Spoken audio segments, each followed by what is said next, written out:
Quantum teleportation প্রযুক্তিতে বড় ধরনের অগ্রগতির আভাস দিয়েছেন বিজ্ঞানীরা। যুক্তরাষ্ট্রের গবেষকরা সফলভাবে একটি ফোটনের কোয়ান্টাম তথ্য প্রায় 270 মিটার দূরে পাঠাতে সক্ষম হয়েছেন। সহজভাবে বলা যায়, নির্দিষ্ট দূরত্বে একই ধরনের বস্তু দুজনের কাছে থাকলে তা একই ধরনের আচরণ করবে। এআই ভয়েসের সহযোগিতায় রিপোর্ট করছেন রিয়াজউদ্দিন আহমেদ। বিজ্ঞান কল্পকাহিনীতে আমরা প্রায়ই দেখি মানুষ বা বস্তু মুহূর্তেই এক জায়গা থেকে আরেক জায়গায় চলে যাচ্ছে। বাস্তবে সেটা এখনো সম্ভব না হলেও বিজ্ঞানীরা কোয়ান্টাম টেলিপোর্টেশন প্রযুক্তিতে বড় অগ্রগতি দেখিয়েছেন। সম্প্রতি যুক্তরাষ্ট্রের গবেষকরা সফলভাবে একটি ফোটনের কোয়ান্টাম তথ্য প্রায় 270 মিটার দূরে পাঠাতে সক্ষম হয়েছেন। এই গবেষণায় কাজ করেছেন নর্থ ওয়েস্টার্ন ইউনিভার্সিটি এবং ফার্মি ল্যাবের বিজ্ঞানীরা। এখানে টেলিপোর্ট মানে কিন্তু মানুষ হঠাৎ অদৃশ্য হয়ে অন্য জায়গায় চলে যাওয়া নয়।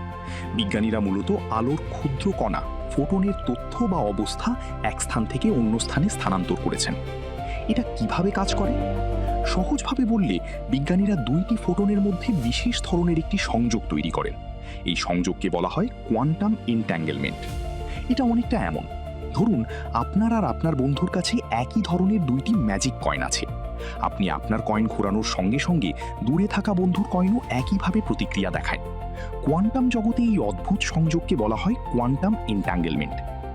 গবেষকরা অপটিক্যাল ফাইবার ব্যবহার করে প্রায় 270 মিটার দূরে এই তথ্য পাঠাতে সক্ষম হন।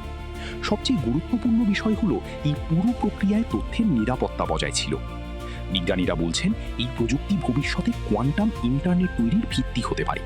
তখন তথ্য হ্যাক করা বা চুরি করা অনেক কঠিন হয়ে যাবে। ব্যাংকিং, সামরিক যোগাযোগ, মহাকাশ গবেষণা, এমনকি সামাজিক যোগাযোগ মাধ্যমেও এই প্রযুক্তি ব্যবহার করা হতে পারে। এছাড়া এই গবেষণা ভবিষ্যতের কোয়ান্টাম কম্পিউটার তৈরিতেও বড় ভূমিকা রাখবে বলে মনে করছেন বিশেষজ্ঞরা। যদিও প্রযুক্তিটি এখনো পরীক্ষামূলক পর্যায়ে রয়েছে, তবুও বিজ্ঞানীরা বলছেন এটি ভবিষ্যতের যোগাযোগ ব্যবস্থায় এক নতুন বিপ্লবের শুরু হতে পারে। Riazuddin Ahmed, channel I.